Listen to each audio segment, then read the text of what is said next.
Remote control कहाँ है? Remote control आपके पास बीजेपी में कहाँ है? नाम गहलोत जी का चल रहा था। अरे गहलोत जी का छोड़ दीजिए, ये इलेक्शन नहीं है, वो बात करूंगा, मेरा चुनाव में आना। न्यूज चैनल महात्मा गांधी जी की परम पावन भूमि से ऑल इंडिया कांग्रेस पार्टी के प्रत्याशी के रूप में चुनाव प्रचार का प्रसार करने वाले मल्लिकार्जुन खड़गे एक दिन की मुलाकात में जब अहमदाबाद आए, अहमदाबाद आते उन्होंने पार्टी और देश को एक मैसेज देते हुए कहा कि वो एक रिमोट कंट्रोल की तरह न रहकर एक स्वतंत्र रूप से पार्टी की विचारधाराओं को आगे बढ़ाएंगे और देश हित में काम करेंगे। साथ ही उन्होंने ये भी साफ कर दिया कि गुजरात का चुनाव हो या देश में आने वाला कोई भी चुनाव हो, वो उनके एक निर्णय शक्ति से एक बेहतरीन प्रदर्शन करेंगे। गुजरात के दौरे के बाद और राजस्थान के अंदर भी उनके ये प्रमुख बनने के बाद उनकी प्रमुख निर्णय शक्ति का जो भी निर्णय होगा वो सामने आएगा। साथ में उनको एक महत्व का सवाल पूछा गया कि जब आप प्रमुख पद के रूप में आप शपथ चुने जाओगे, तब जो रिपोर्ट का जो मामला है, जो पूर्व प्रधानमंत्री को लेके जो देश के अंदर एक छाप पड़ी हुई थी कि एक रिमोट कंट्रोल की तरह था, जो खुद की डिसीजन निर्णय नहीं ले सकते थे, वो अभाव देखने मिलता था। लेकिन इसमें मल्लिकार्जुन खड़गे ने साफ कर दिया है कि वो इस बारे में जो उन्होंने जवाब दिया, जिसकी खास रिपोर्ट। अगर आप प्रेसिडेंट बनते हो, प्रेसिडेंट बनने के बाद सबसे पहले रिपोर्ट किसको दोगे आप? सोनिया गांधी को या राहुल गांधी को? प्रेसिडेंट बनने के बाद अगर जो भी कोई भी अगर मसला आता है, कोई भी देश जो रिपोर्ट किसको दोगे आप प्रमुख बनने के बाद? देखो, मैं प्रेसिडेंट हूँ, रिपोर्ट मेरे पास ही आती सबकी। हाँ, तो डिसीजन कौन लेगा? प्रधानमंत्री कौन बोले मैं रिपोर्ट दे रहा हूँ और डिसीजन कौन लेगा? डिसीजन तो हमारी कमेटी लेगी, डिसीजन इलेक्टेड मेंबर्स लेंगे, वर्किंग कमेटी होती है, इलेक्शन कमेटी होती है, पार्लियामेंट्री बोर्ड होती है। अरे ये तो है। और अब बार बार मुझे मालूम है कि बहुत से लोग ये प्रचार करते हैं कि भाई ये फिर रिमोट कंट्रोल से है, ये पीछे से काम करते हैं। अरे जो अच्छी बात है, जब सोनिया गांधी जी को सभी लोगों ने कहा कि आप इस देश के प्रधानमंत्री बनो, उन्होंने क्या किया और किसको लाया?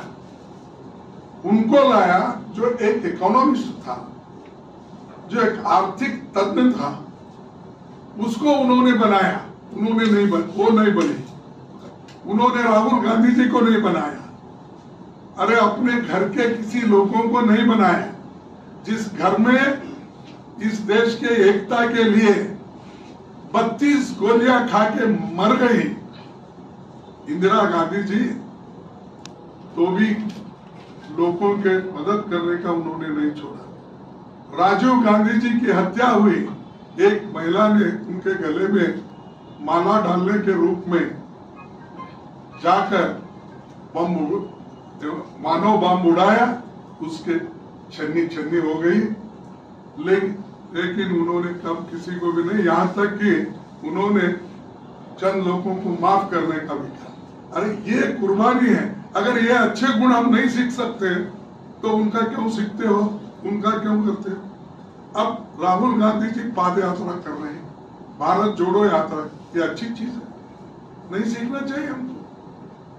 जो अच्छी चीजें होती है किसी भी नेता का हमको सुनना पड़ेगा। और वो जो पार्टी को बनाए हैं और सत्ता पे लाए 10 साल और यूपीए चेयरपर्सन के नाते फूड सिक्योरिटी एक्ट लाए, क्या गरीबों के लिए ठीक नहीं है? कंपल्सरी एजुकेशन एक्ट लाया, ये गरीबों के लिए ठीक नहीं है। मनरेगा योजना लाई, ये गरीबों के लिए ठीक नहीं है। और अपना हेल्थ मिशन लाया, ठीक नहीं है। अरे जो चीजें अच्छी रहती है, अगर आप भी कोई अच्छी चीज बोलते हैं, डेफिनेटली मैं रखूंगा। एक पत्रकार ने ऐसा पूछा तो ऐसा बताना जरूर कहूंगा। तो ये जो है बार बार इंदिरा गांधी राहुल गांधी को कुछ बोलेंगे या सोनिया गांधी जी कुछ बोलेंगे, वही करेंगे। रिमोट कंट्रोल, वही रिमोट कंट्रोल कांग्रेस में नहीं होता, मिल के निर्णय लेते हैं। ये आपकी सोच है, और चंद लोग ऐसी सोच बना रहे। मेरे को आप उत्तर दीजिए, आपके जो प्राइम मिनिस्टर है कितने बार इलेक्शन करवाए?